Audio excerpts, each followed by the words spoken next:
So welcome back to some more Grand Theft Auto Vice City. In this part, we will be completing the taxi driver side mission, which unfortunately is a requirement for getting 100% in this game. And you know, I'm just not that big of a fan of doing the taxi driver mission because it's just such a boring and monotonous and time-consuming task. I mean, the way it works is that you can activate doing this mission wherever you'd like.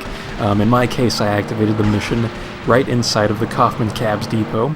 And from there, a fare will spawn in, and in my case, right outside of the Kaufman Cabs Depot. So you pick up that fare, or you can actually just drive past that fare until a new fare spawns in if you wanted to, which is a strategy you can use in case a fare spawns in a really crappy location, like at the airport here on Vice City West.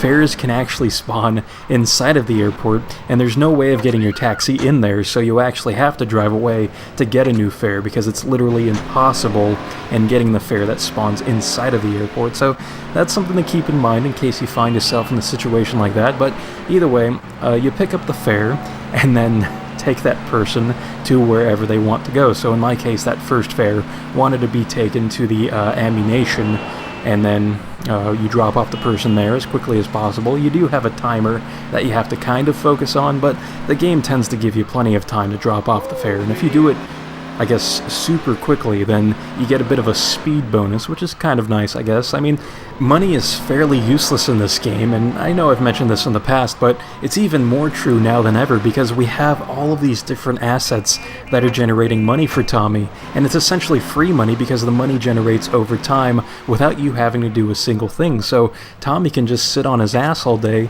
and even visit some of those spicy websites if he had the ability of doing so, and he'd still be generating money. But I will say that it is quite nice in seeing that speed bonus pop up because it's kind of like a pat on the back.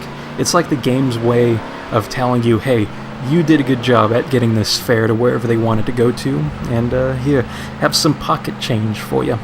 And I know in real life I would enjoy having that type of money just being given to me because it's like that's money that can be put into my savings account to save up for some Taylor Swift merchandise. But either way, though, I should point out that you need to do a total of 100 fares over the course of your save file. So the great thing about it is that you don't have to do these fares continuously. You can split them up however and whenever you'd like.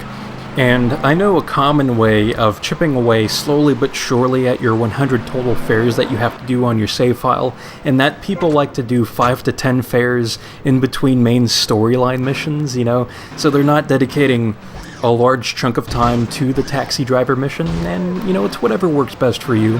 I know in my case, I split up the 100 fares into quarters, so I did 20 to 25 at a time, and then on that fourth and final go-around, I did 28 fares to get to my 100 mark. So like I said, whatever works best for you, but as you can see, your reward for completing 100 fares is that taxis now have the ability of doing this bunny hop jumping maneuver, so I guess there's some incentive for you in case you wanted to do more than 100 fares, but I'm not that type of person to be drawn into doing that.